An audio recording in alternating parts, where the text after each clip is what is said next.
Muy buenos días. Les voy a pedir que vayan tomando asiento para que empecemos. Muchas gracias a todos por acompañarnos. Y bienvenidos al Cofides Investors Day, la primera edición de este evento que está dirigido a accionistas, a clientes y, en definitiva, a amigos y stakeholders de Cofides. Para empezar, le voy a pedir que suba para darnos unas palabras de bienvenida al presidente de Cofides, a José Luis Curbelo. Después también hablarán Rodrigo Madrazo, director general de Cofides, y el secretario general del Tesoro, Carlos Cuerpo. A partir de ahí empezaremos con los debates, las mesas redondas, y ya saben que también por la tarde estará la entrega de premios. Así que José Luis Curbelo, cuando quiera.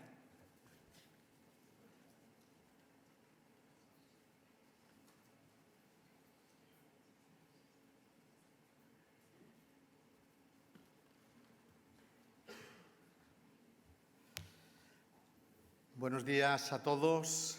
Un placer veros a todos, veros las caras y no esta parte de aquí, de la nariz para arriba, que nos hemos visto algunos y a otros nos hemos visto a través de las pantallas, así que estáis todos mucho más guapos que en las pantallas.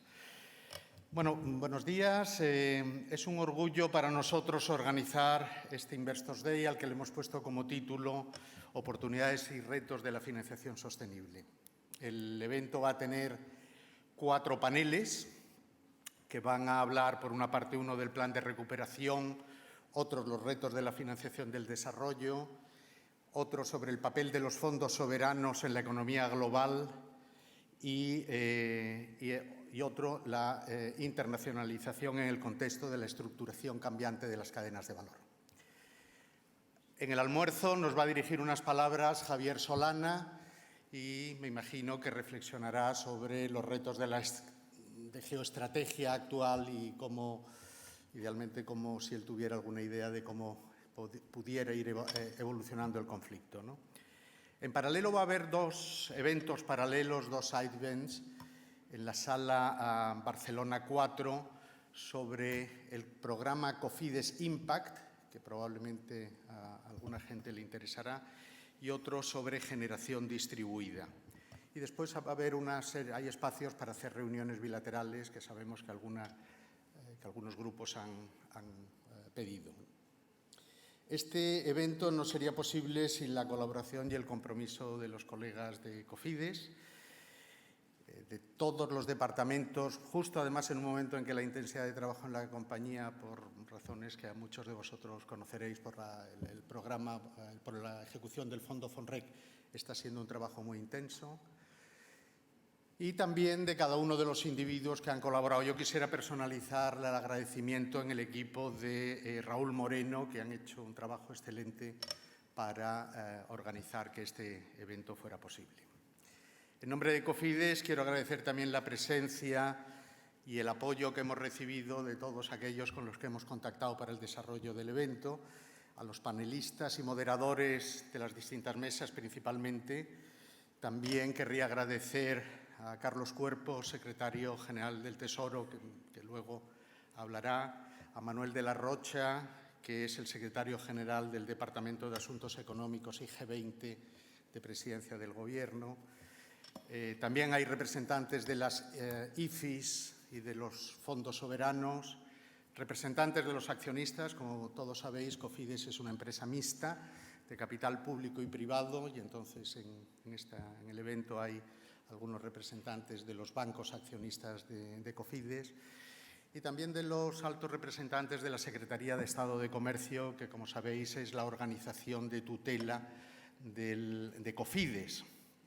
Al final de la jornada se juntará con nosotros Xiana Méndez, que es la secretaria de Estado de Comercio, y ella presidirá, moderará una mesa redonda, la última mesa redonda sobre internacionalización y cadenas de valor.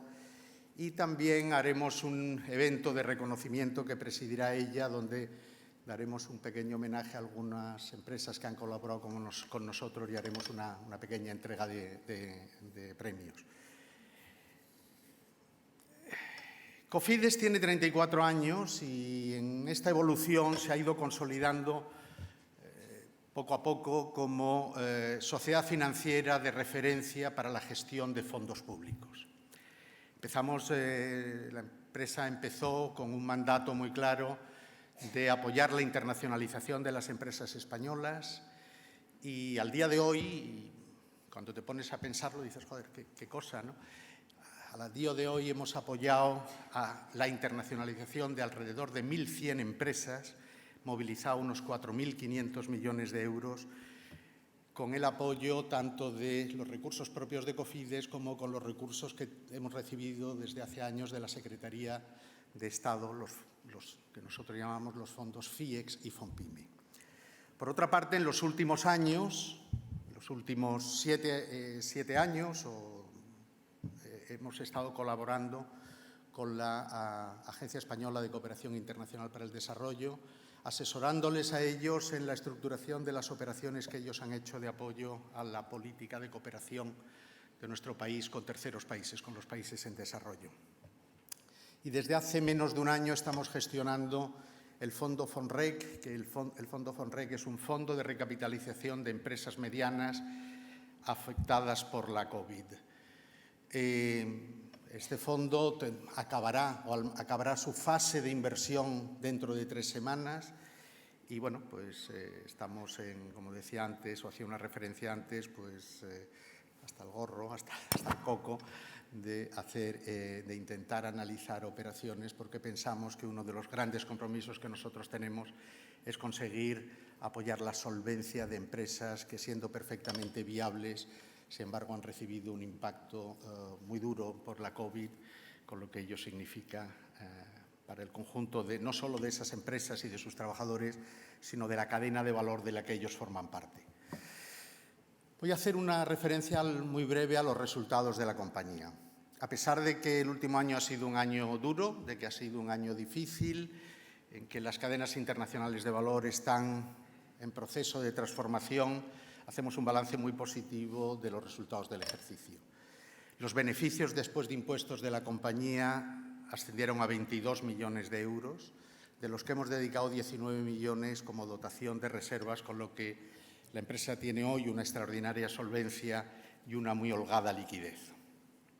Todo esto, además, con una calidad crediticia muy encomiable. El rating medio el nivel de morosidad de nuestra cartera es de solamente el 3,8%, cuando la media del sistema financiero en su relación con empresas es justo de un punto superior, del 4,8%. Todo esto ha sido posible, en primer lugar, por las empresas, pero también por los rigurosos análisis y la capacidad de estructuración de las operaciones que los colegas de Cofides han podido implementar a lo largo del tiempo. También es la supervisión de las carteras, yo creo que es algo muy, muy importante para tener unos buenos resultados en la morosidad. Más allá de los sobresalientes resultados, yo quiero también enfatizar que la empresa ha trabajado a lo largo de los últimos años alineándose con sus 3 fundamentales pilares de su plan estratégico. Por un lado, apoyar decididamente la internacionalización de las empresas. Por otro, contribuir a la política de cooperación internacional del Gobierno de España. Y, por otro, con carácter transversal, intentar que todas nuestras inversiones sean coherentes con los objetivos de desarrollo sostenible, la Agenda 2030 y los acuerdos de París. Quisiera hablar ahora un poquito de lo que es nuestros datos sobre internacionalización. El año pasado se aprobaron 41 operaciones de apoyo a la internacionalización sostenible de las empresas españolas por un monto de 233 millones de euros, de los que 183 millones se invirtieron en países en desarrollo, siendo América Latina donde se concentró una parte importante de la inversión, 148 millones, y ocupando el resto de Europa en segundo lugar con inversiones por 49 millones y Estados Unidos por 15 millones. En relación, como decía antes, toda nuestra inversión ha intentado siempre enfatizar un programa de sostenibilidad a largo plazo, con lo cual creemos que con ello contribuimos a generar con estas inversiones unos 11.000 empleos directos. Se apoyó una capacidad instalada de energías renovables de 121 megawatts y se financiaron infraestructuras por unos 137 millones de euros. Creo que estos resultados son muy importantes, entre otras cosas porque nosotros, a diferencia de otras instituciones similares europeas, invertimos directamente con una empresa, no hacemos intermediación financiera. Luego, detrás de cada una de nuestras inversiones hay una empresa directamente y no un banco a través del cual luego se llegan a otras empresas. En el área de cooperación para el desarrollo, que es el segundo pilar del funcionamiento de la empresa, es destacable, yo quiero enfatizar, la contribución de Cofides a la gestión del Fondo de Promoción para el Desarrollo, FONPRODE, que es el instrumento financiero que tiene la Agencia Española de Cooperación Internacional para el Desarrollo para hacer inversión reembolsable en países en desarrollo. También quiero enfatizar el que un trabajo, y en esto creo que no lo hemos hecho solo los de Cofides, lo ha hecho también por su parte la Agencia Española de Cooperación, hemos intentado fortalecer la presencia española en Europa de manera que pudiéramos acceder también a los fondos para el desarrollo de origen comunitario.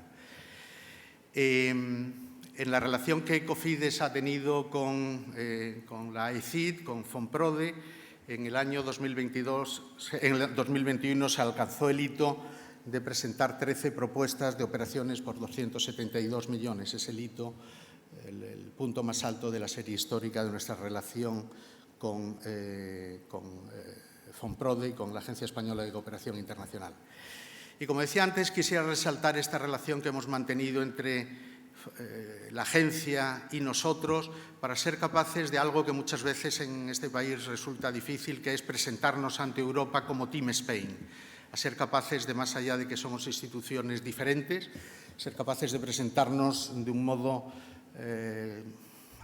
alineado en los intereses, alineado en las presentaciones y alineado en las estructuras de representación, de manera que no solo hemos conseguido romper el maleficio que había, que de algún modo España era un país que no recibía nada o no era capaz de movilizar nada de los recursos de cooperación internacional por parte de la Comisión Europea, hemos conseguido desarrollar 3 proyectos en los que, más allá de los montos, que son montos relativamente importantes para nosotros, ciertamente antes éramos 0, luego cualquier monto es importante, pero sobre todo desde un punto de vista conceptual han sido proyectos que han sido muy bien recibidos por las instituciones comunitarias y de hecho nos están apoyando, nos están impulsando para que en el próximo sexenio, este sexenio financiero de la Comisión Europea, ampliemos estos proyectos a una mayor dimensión y a otros continentes.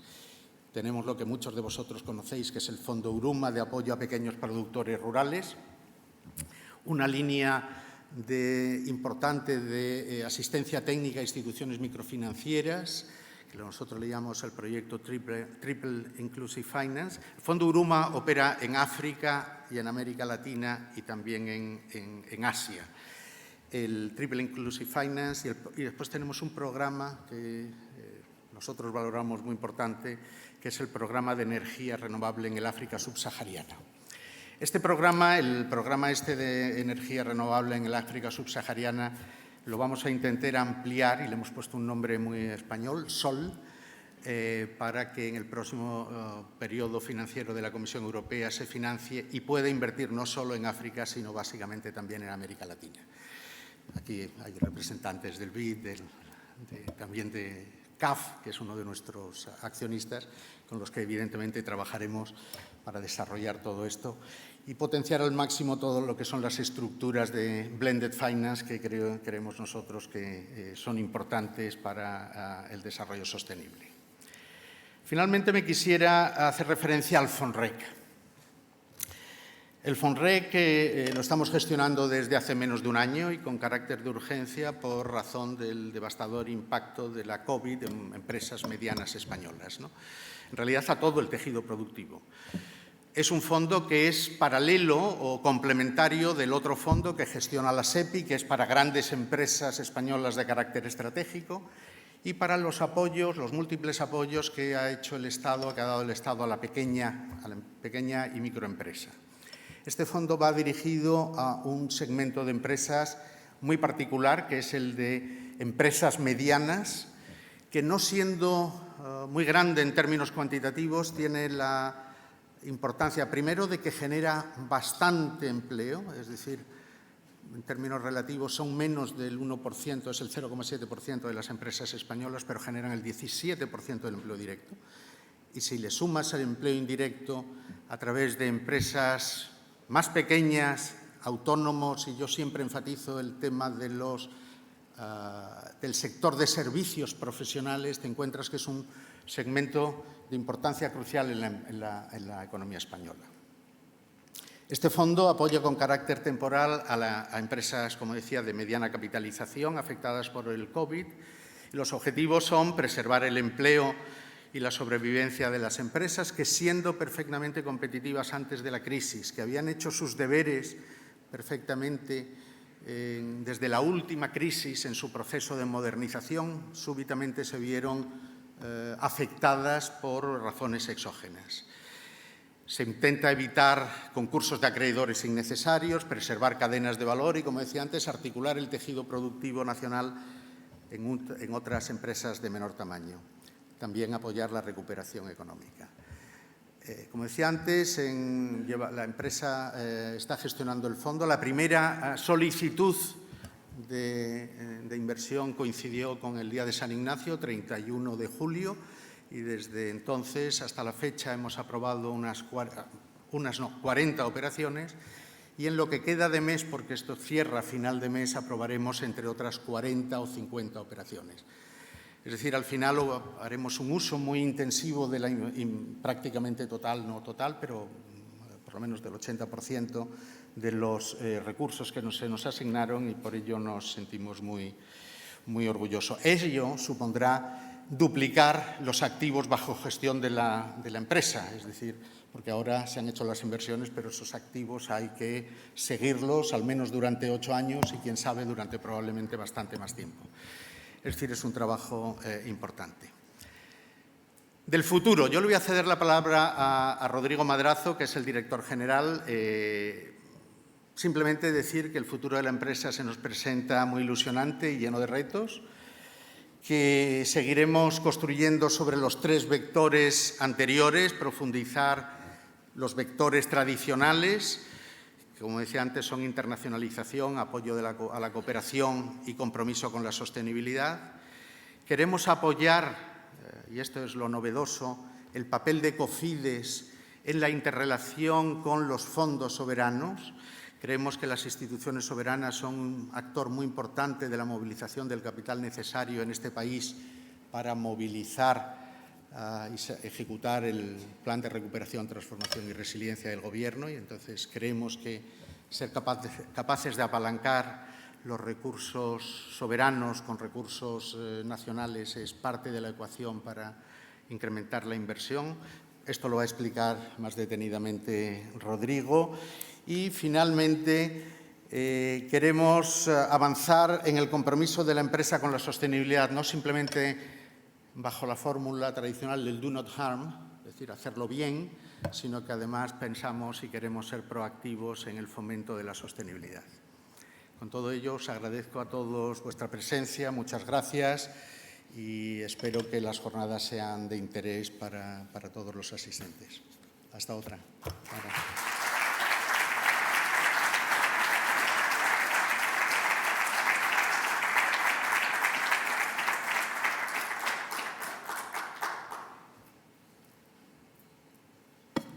José Luis Curbelo, muchísimas gracias. Enhorabuena por esos datos, por ese futuro que, desde luego, después del tiempo que venimos, parece que pinta muy bien, por fin, menos mal. Y porque en un tiempo como este, hablar de sostenibilidad, que en los medios de comunicación utilizamos mucho ese término, y leer que hay programas de energía renovable para el África subsahariana, enhorabuena, enhorabuena por los datos. Rodrigo Madrazo, director general de Cofides. Rodrigo, cuando quieras.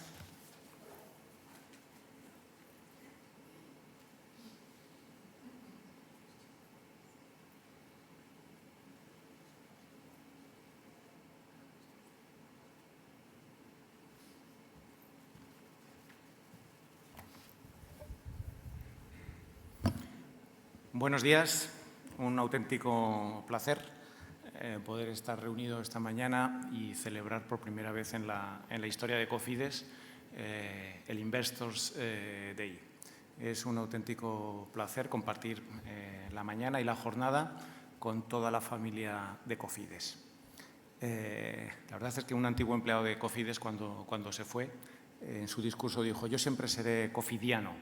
Bueno, pues esta mañana, en vez de utilizar el término de nuestros stakeholders, si me permitís, utilizaré el de cofidianos o familia Cofides. Y efectivamente, no sé si es un vicio español, pero creo que solemos hablar del futuro empezando por el pasado. Yo, como no soy inmune a los vicios, voy a hablar del plan estratégico, pero me remontaré al pasado. Eso sí, para tranquilidad de todos los presentes, no miré a los fenicios, sino simplemente al año 1988, año de la constitución de Cofides.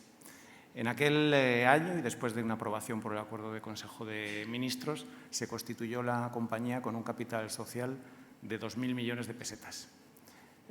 Si no me fallan los cálculos, estos son 12 millones de euros.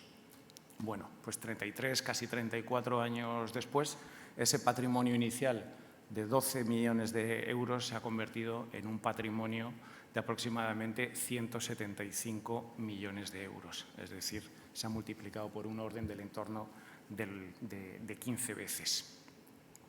Y esta es la historia de Cofides. Es una historia de crecimiento y es una historia de expansión que se refleja no solamente en esa métrica que he citado, sino en muchas otras, ya sea pues, la facturación, ya sean los beneficios de la compañía o ya sea la plantilla que ha venido creciendo. Aunque en este dominio, y por si acaso hay alguien del Ministerio de Hacienda, vamos a llorar porque necesitamos más recursos para acometer todos los retos que tenemos encima de la mesa. Y al final estas métricas, o todas ellas, se resumen en una, ¿no?, clásica dentro de la información financiera, que son los activos bajo gestión. En Cofides, pues actualmente los activos bajo gestión y asesoramiento pues llegan prácticamente a los 3.500 millones de euros. Destacando en esta evolución pues algunos hitos, tal como ha comentado nuestro presidente. En el año 1997, la constitución de los fondos FIEX y FONPYME, que dieron a la compañía su razón de ser, o al menos su primera razón de ser, que es la internacionalización de la economía española. Años 2014-2015, también mediante ley, la asignación del papel de asesor de la Agencia Española de Cooperación Internacional y, por supuesto, en el año 2021, el mandato de gestión del Fondo de Recapitalización de Empresas Medianas afectadas por COVID, el FONREC. Cada uno de estos, pues, dibujado en el gráfico con distintos colores. Y esta es la historia de Cofides que, aunque sea en 2 minutos, pues me hace ilusión recordar, también por la presencia aquí de cofidianos con mayúsculas, como antiguos presidentes, como secretario de Estado de Comercio, que espero que ver estos datos pues, les produzca una cierta nostalgia, como decía anteriormente. Y lo que es Cofides hoy, pues evidentemente es el resultado de nuestra evolución histórica. Actualmente Cofides es una gestora de fondos, normalmente, aunque no exclusivamente, de fondos del Estado que están orientados a la consecución de determinadas políticas públicas. Y esta idea es la que subyace a la misión de la compañía, la misión que está especificada en nuestro plan estratégico. Nuestra misión es contribuir al desarrollo sostenible mediante la prestación de servicios financieros, con una mención especial, como decía antes, a la internacionalización, ya que fue nuestro primer mandato y sigue suponiendo la actividad nuclear de la compañía. ¿Y cómo se proyecta esta misión para los próximos años? Y aquí sí que empiezo con el futuro. Pues hemos diseñado un plan estratégico para el próximo trienio y debo confesar que todavía no está aprobado, con lo cual, que me perdone el Consejo de Administración, pero creo que nos podemos tomar la licencia de comentar al menos 3 o 4 flashes de lo que esperamos de Cofides en los próximos 3 años. Y lo que hemos hecho ha sido identificar los ejes estratégicos que pensamos que marcarán la actividad de Cofides de aquí al año 2024. Los hemos agrupado en 4. El primero de ellos lo llamamos confianza y negocio. ¿Por qué lo llamamos así? Porque como gestora que somos, terceras partes, particularmente el Estado, nos otorga su confianza para gestionar determinados fondos y para conseguir determinados mandatos de política pública. Por tanto, nuestro objetivo no es otro que ser dignos acreedores de la confianza que se deposita en nosotros, cumpliendo a cabalidad los mandatos que nos han otorgado. Pensamos, además, que esta es la mejor manera de ser merecedores de nuevos mandatos en el futuro. Por tanto, esta es la palanca de nuestro negocio. Nos dedicaremos en los próximos 3 años a seguir ejecutando de la manera más satisfactoria posible tanto nuestro mandato de internacionalización como el de cooperación al desarrollo, como nuestro mandato de solvencia. Y por qué no decirlo, creo que con el buen trabajo nos hemos ganado una credencial y por ello aspiramos también a obtener nuevos mandatos. Como muchos sabéis, en los últimos tiempos hemos incrementado nuestra actividad con fondos soberanos, también algunos de ellos aquí presentes y muy particularmente la asociación que los agrupa, y pensamos que hay una buena oportunidad para realizar coinversiones con fondos soberanos en activos que estén alineados con la estrategia de política económica. Pensamos que aquí hay una buena oportunidad y, ¿por qué no?, pues en el futuro Cofides se pondrá a disposición del Gobierno de nuevo para poder abundar en esta línea de negocio. E igualmente pensamos que hay una excelente oportunidad para seguir abundando en la inversión verde, en la inversión climática. Como dijo el presidente, tendremos a Javier Solana en la comida de hoy y nos hablará del escenario geoestratégico, pero a nadie se nos escapa que existe una amenaza para la transición energética en la medida en que muchos países, muchas compañías van a priorizar la seguridad del suministro frente al propio concepto de la transición. Y esta amenaza hace pues, que pueda haber esta oportunidad para aumentar, para pisar el acelerador en la inversión verde. Por tanto, pues, ¿por qué no decirlo? Aunque sea un sueño todavía a día de hoy, es posible que en el futuro podamos remar a favor de la constitución de un fondo verde español, fondo que otros países de nuestro entorno tienen y en el caso de España todavía no existe. El segundo de nuestros ejes estratégicos para el próximo trienio lo hemos llamado impacto y sostenibilidad. Esta es una política transversal de la compañía y con la que yo creo que todos nos sentimos muy identificados. De hecho, creo que, bueno, gracias al buen quehacer de todas las personas que han ido pasando por Cofides, la compañía es pionera en esta materia. Y, de hecho, en muchos foros, cuando he comentado que la política medioambiental de Cofides se aprobó en el año 2001, la gente se ha sorprendido. Creo que esto es un carácter verdaderamente pionero. En 2004 se inauguró la política social que aplicamos a todas nuestras inversiones. Y como consecuencia, pues creo que la inversión que realiza Cofides es socialmente responsable y creo que los llamados riesgos ESG los tenemos bien tutelados en todos nuestros análisis. Pero a partir de aquí queremos dar un salto, queremos ser más ambiciosos, queremos una gestión más activa de este tipo de riesgos y por eso en los próximos años aspiraremos a un mayor impacto de nuestra inversión. Y nos hemos marcado como objetivo, siguiendo también las indicaciones de nuestro Consejo de Administración y las que se derivan de los propietarios de los fondos que gestionamos, un objetivo de financiación climática. Así las cosas, como apunta el gráfico, esperamos que para el próximo trienio aproximadamente una tercera parte de la nueva producción que hagamos en el negocio de internacionalización sea inversión verde, sea inversión climática. ¿Cuál es el tercero de nuestros ejes estratégicos de actividad para el futuro? Pues lo llamamos la consolidación institucional. Para abordar los retos que tenemos por delante necesitamos la puesta al día, la puesta a punto de la compañía. Y para ello hemos ideado una batería de medidas que permitirán tener el mejor de los gobiernos corporativos y la mejor de las gestiones, insisto, para cumplir nuestros mandatos. Y entre todas estas medidas destaca muy especialmente la ambición que tenemos de incrementar la plantilla, tal como decía anteriormente. Actualmente en Cofides somos apenas 90 personas y estimamos que para poder cumplir bien todos nuestros compromisos necesitaríamos ser aproximadamente 150 personas. Esta es una solicitud que está hecha al Ministerio de Hacienda, que ha de autorizar todas nuestras contrataciones. Y el salto parece enorme, de 90 a 150 personas, pero si vamos a los datos veréis que no es un salto tan grande. De hecho, hemos conseguido gestionar el fondo de recapitalización, 1.000 millones nuevos bajo gestión, prácticamente doblar los activos de gestión de la compañía con la misma plantilla.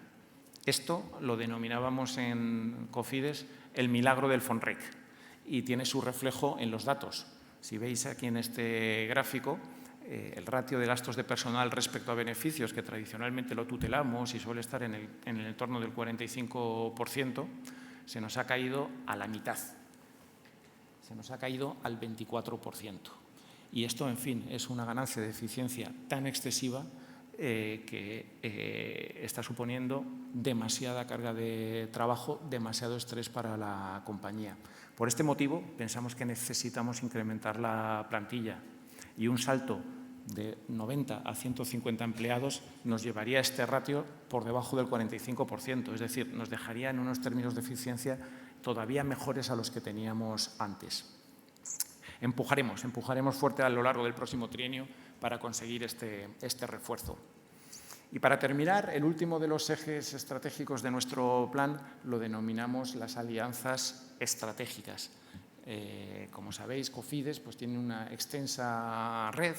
Empieza por nuestros colegas europeos, los denominados EDFI, European Development Finance Institutions, con quienes mantenemos una relación desde la fundación de la asociación en el año 1993 y con quienes ya desarrollamos varias operaciones de coinversión.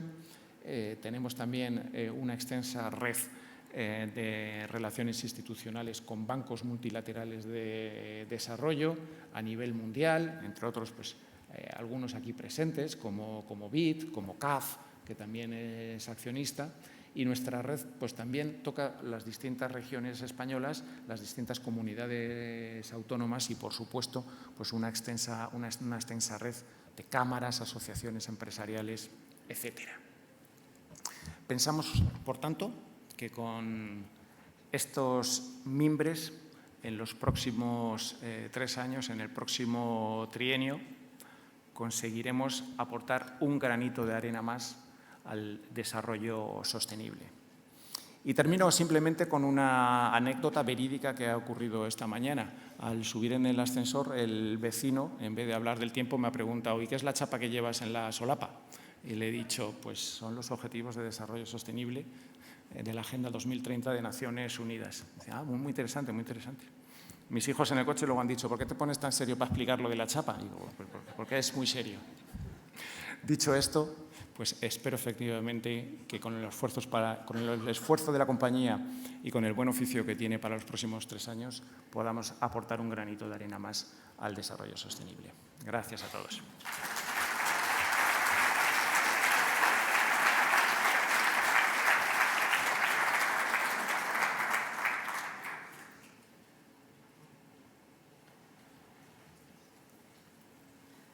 Rodrigo Madrazo, yo quiero una chapa de esas también.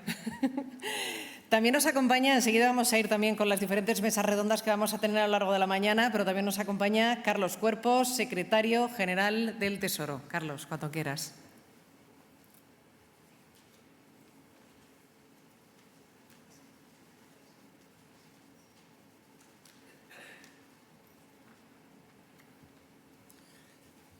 Buenos días a todos. Yo he venido a daros otra chapa también por mi parte.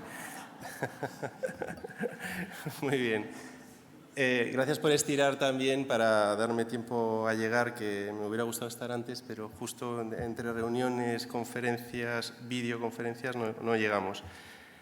En fin, estimado José Luis, estimado Rodrigo, queridos ponentes y participantes en esta jornada, es para mí un auténtico placer estar aquí y sobre todo, diríamos, escuchar y contribuir a elementos importantes que se van a abordar, ¿no?, desde diferentes perspectivas, sobre todo en cuanto a oportunidades y retos que supone la situación actual, tanto coyuntural como también de retos estructurales para hacer a nuestra economía una economía más resiliente, más sostenible. Como venía comentando Rodrigo también, desde un punto de vista financiero y social, pero también medioambiental, por supuesto. Es, yo creo que una gran oportunidad poder analizar ante inversores, empresas, instituciones públicas y privadas cuál es nuestro entorno económico actual y cómo la política económica también está abordando los retos tanto de corto plazo, como pueda ser evidentemente el mayor exponente de todos ahora mismo la guerra de Rusia en Ucrania y por supuesto las consecuencias económicas y sociales derivadas de ella,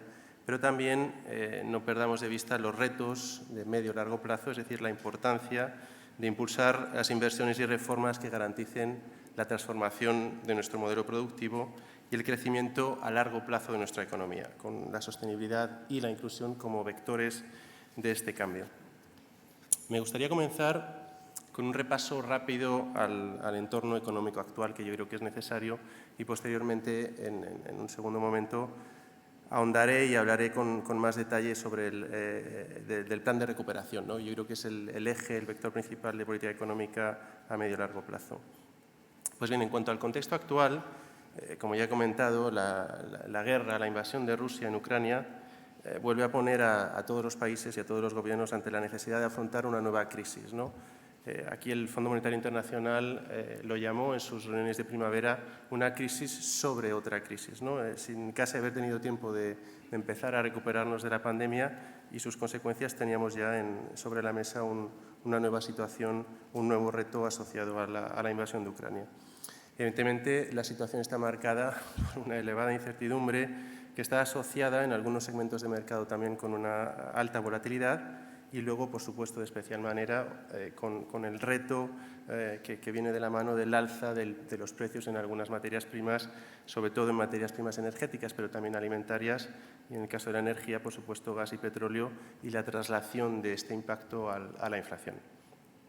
En este contexto hay que señalar que en el 2021 la economía española terminó en el segundo semestre con una importante aceleración del crecimiento que permitió empezar a apuntalar la recuperación con un crecimiento por encima del 5%. En el contexto actual hay diversos exponentes de la fortaleza o factores que están respaldando nuestro crecimiento a corto plazo, pero el principal de ellos yo creo que es el comportamiento del mercado de trabajo, que es algo extendido y es un diagnóstico compartido también. Este comportamiento del mercado de trabajo ha registrado una tendencia muy positiva desde finales de la pandemia, sobre todo apoyado por las medidas de política económica adoptadas como respuesta a la misma, que han permitido suavizar el impacto de la pandemia en materia de empleo, rompiendo la dinámica habitual que habíamos tenido en crisis anteriores, ¿no? Donde normalmente el empleo ampliaba el ciclo económico y era la primera víctima de la crisis. Además, los cambios introducidos por la reforma laboral están poniendo de manifiesto que ni la temporalidad tiene por qué ser un fenómeno estructural de nuestro mercado laboral, ni su reducción y transformación en empleo estable tiene por qué venir acompañado de una caída del empleo o de la afiliación.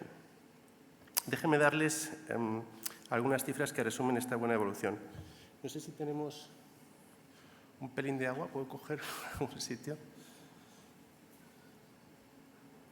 Gracias.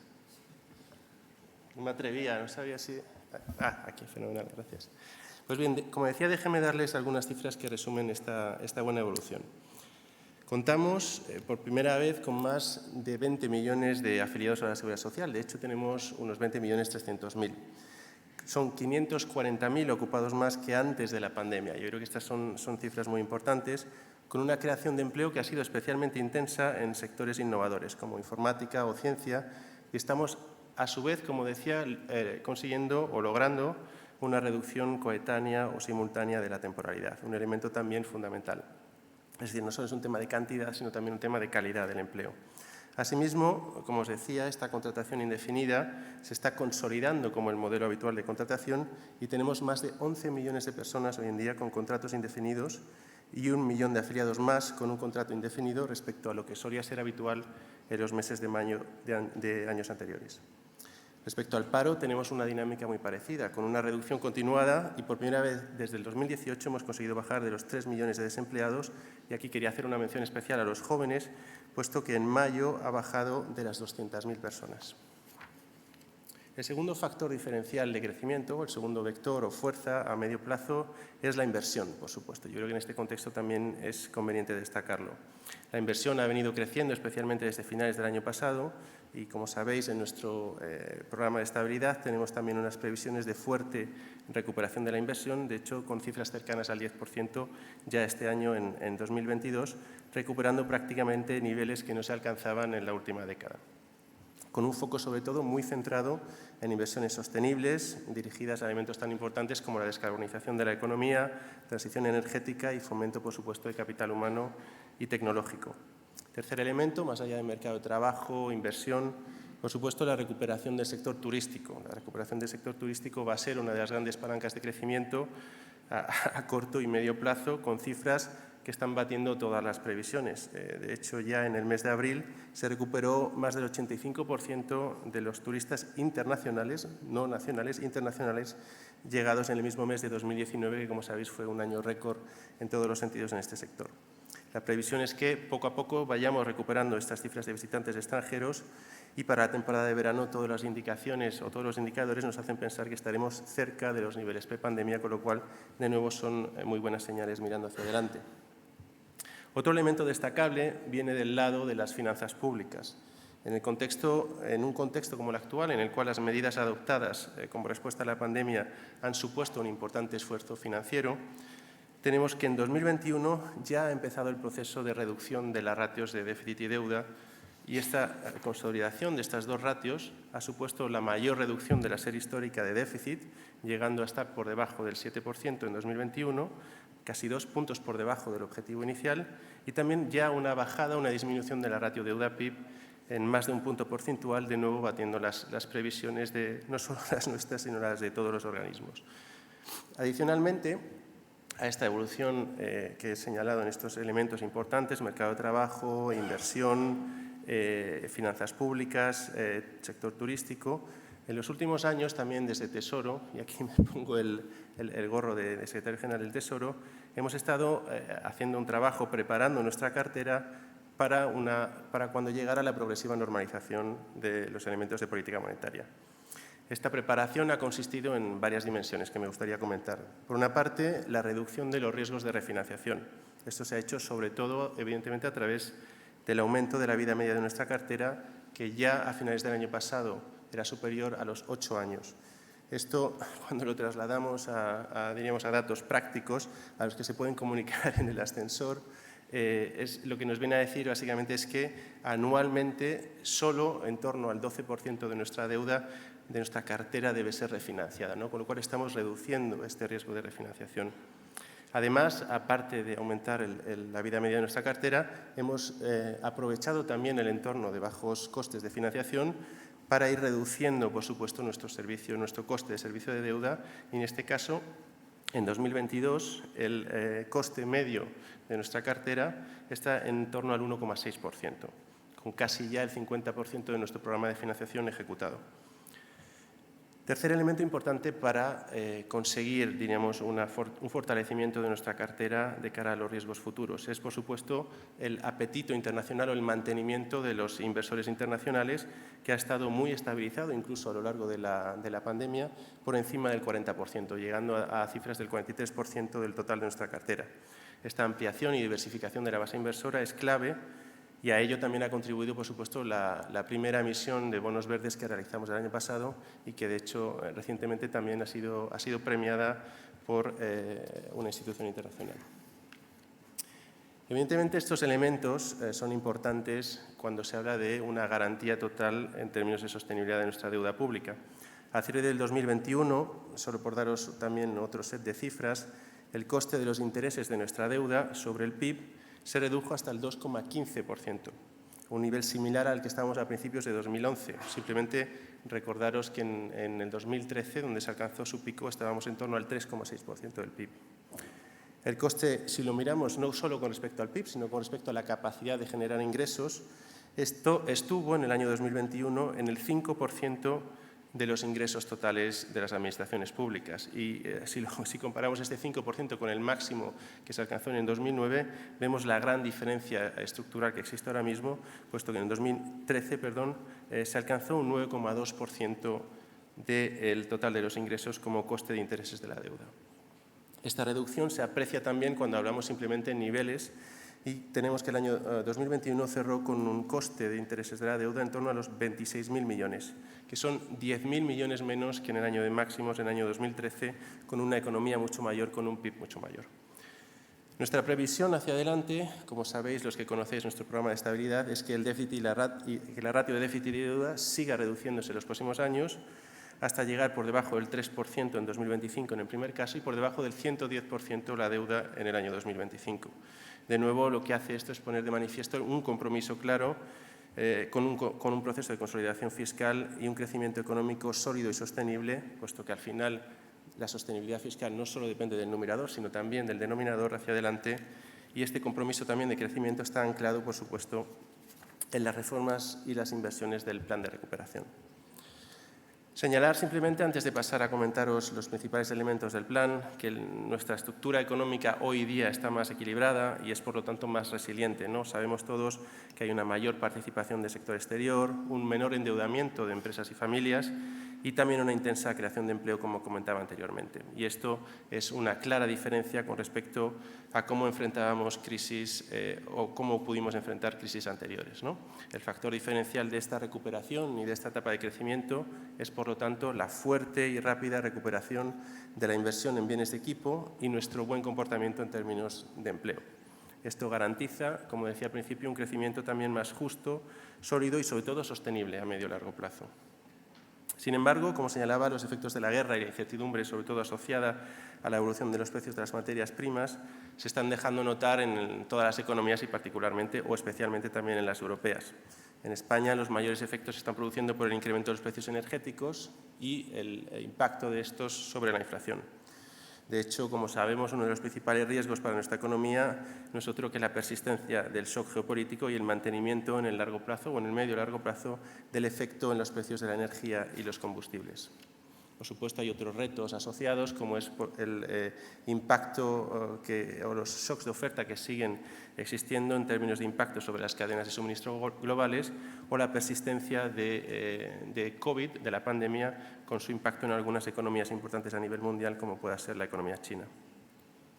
En relación con el incremento de los precios de la energía, como sabéis, España ha estado liderando desde hace meses el debate, no solo, diríamos, o ha estado impulsando no solo el debate a nivel doméstico, sino también liderando el debate a nivel europeo, con propuestas concretas, ambiciosas, muchas veces lo que llamamos out of the box, ¿no? Pero constructivas para intentar atajar este aumento de los precios y, sobre todo, reducir la volatilidad y dar cierta estabilidad a los mercados, intentando desacoplar en gran medida los precios del gas de los de la electricidad, lo que evitaría o evitará en este caso que la subida extraordinaria del primer factor produzca, diríamos, una inestabilidad en el propio precio de la electricidad y su correspondiente traslación a la inflación.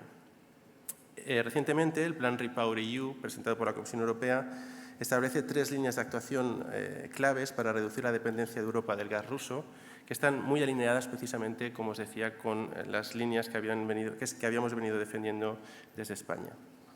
Adicionalmente, como sabéis, se han ido adoptando medidas y la política económica ha reaccionado con rapidez, igual que se hizo en la propia pandemia, también contundencia, pero intentando flexibilizarse o adaptarse a la evolución de la situación y atendiendo sobre todo de una manera importante a los más vulnerables, ¿no? En este sentido, el plan de respuesta a las consecuencias económicas y sociales de la guerra en Ucrania trataba de dar una respuesta eficaz y contundente a esta situación de shocks de oferta combinados y una elevada incertidumbre.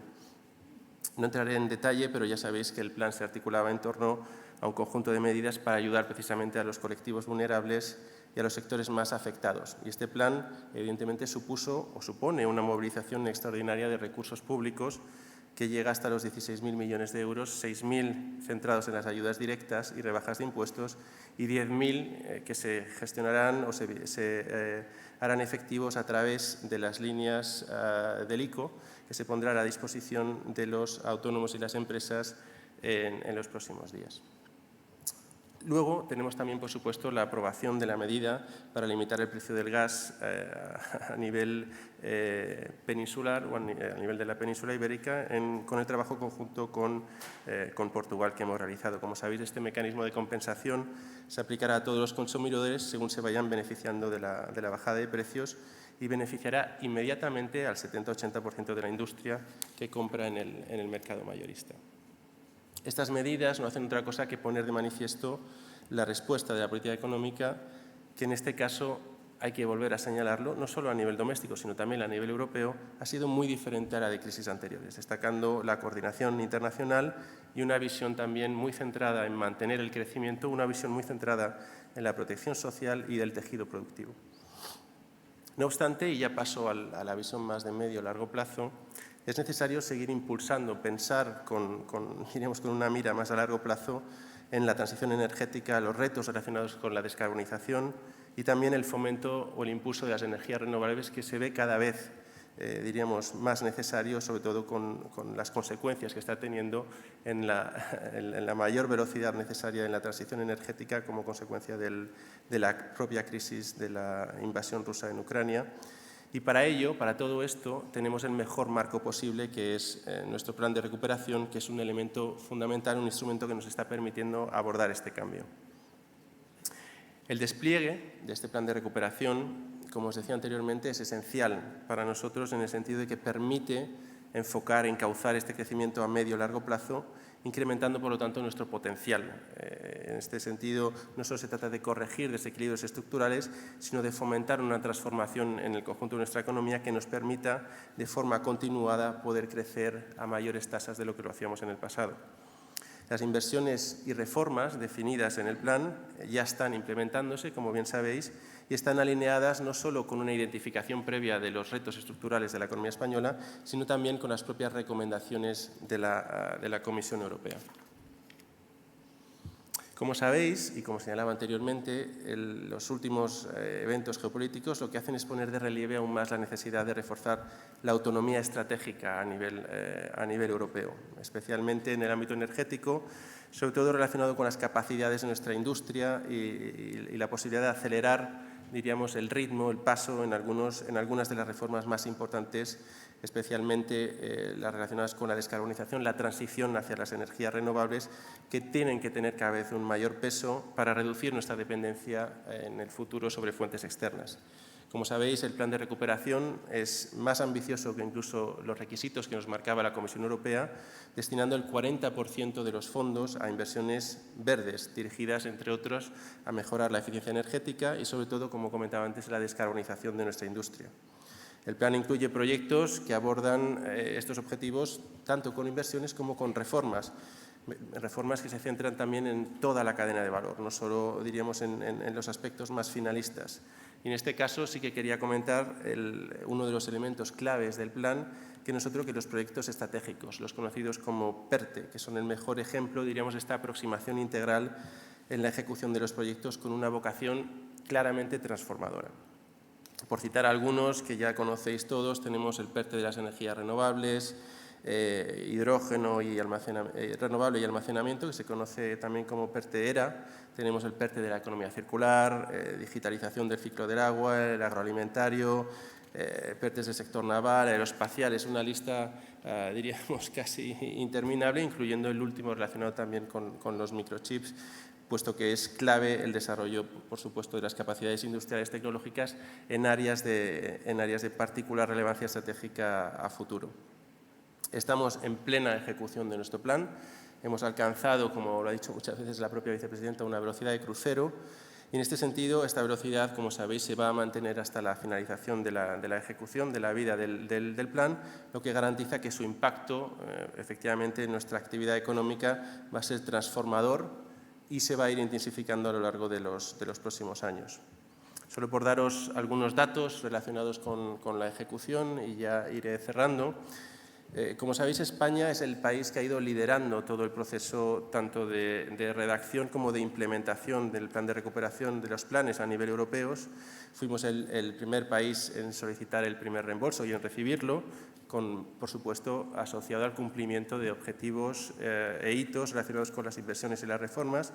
Y hace solo unas semanas volvimos a ser el primer país en solicitar el segundo desembolso. Además de esto, el despliegue sigue avanzando día a día. Solo por parte de la Administración General del Estado se han resuelto convocatorias que benefician a 17.000 proyectos concretos, adjudicados, pertenecientes a más de 12.000 empresas, para que empecemos a ver el tamaño, diríamos, la envolvente de la importancia del plan. Los datos más actualizados reflejan que ya se han comprometido casi 8.000 millones, unos 7.800 de los fondos europeos hasta mayo, casi el 30% de lo presupuestado. El año pasado el Gobierno, como sabéis, asignó también gran parte diríamos, de los fondos a las comunidades autónomas, que estaban por encima de los 11.300, y este año ya se han alcanzado en esta asignación, en este reparto de las comunidades, unos 2.800. Desde la aprobación del propio plan, la Administración ha autorizado más de 30.000 millones de euros en inversiones en solo 10 meses. De nuevo, creo que tenemos que ser conscientes del alcance, de la magnitud del reto que esto está suponiendo. Y estos fondos, evidentemente, tienen una instrumentación muy variada. Se han canalizado a través de ayudas, licitaciones de obras, instrumentos financieros, créditos, etc. Se están destinando, como señalaba, a acelerar, por supuesto, la transición energética y el despliegue de energías renovables, y se va impulsando de forma adicional se irá impulsando de forma adicional con el plan REPowerEU. Estamos hablando de elementos también claves en términos industriales, en cuanto a la descarbonización de nuestro sector industrial, el fomento de un transporte más sostenible a nivel nacional y sobre todo local, culminando, por ejemplo, algunos de los corredores ferroviarios más importantes e impulsando el desarrollo del vehículo eléctrico, entre otros elementos clave. Hay elementos también que no son tan macro, sino que son mucho más micro, porque hablamos de los PERTE y parece un elemento estratégico, diríamos, de gran calado, pero también hay muchos de los proyectos que están destinados y ya llegando a las empresas, a las pymes, ¿no? Y en este caso sí que me gustaría resaltar uno de ellos, como es el kit digital, ¿no? Acudiendo o aludiendo también a uno de los principales retos de nuestro sector productivo.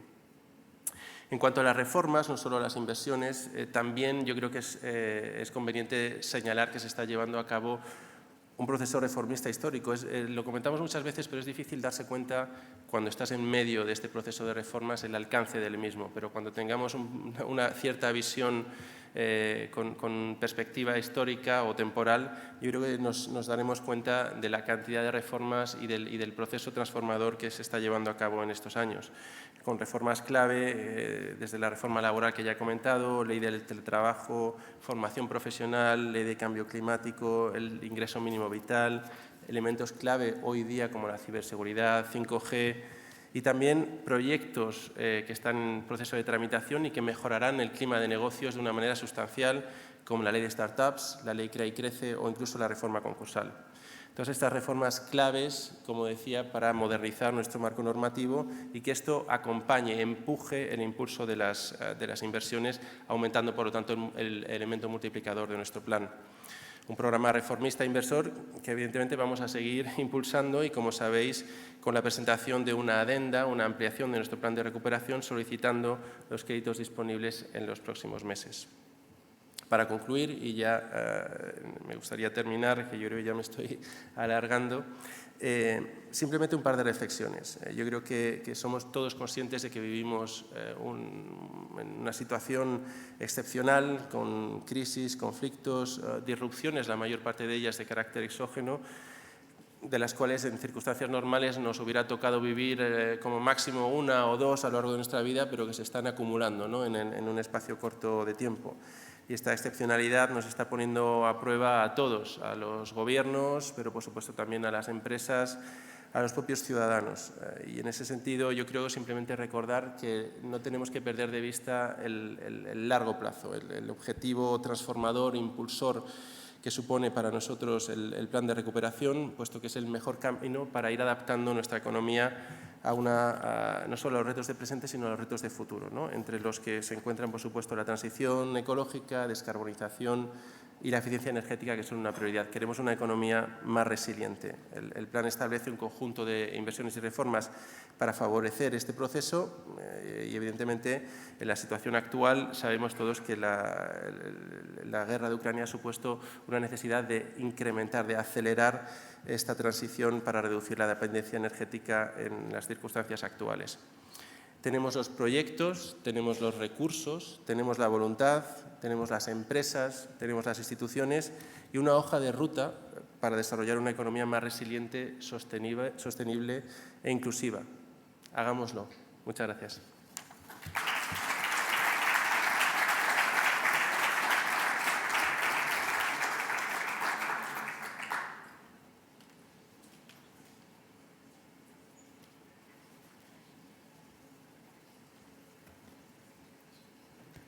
Secretario General del Tesoro, Carlos Cuerpo, muchísimas gracias. Vamos a hacer una pausa breve para que nos dé tiempo a microfonar a los ponentes de las dos siguientes mesas redondas.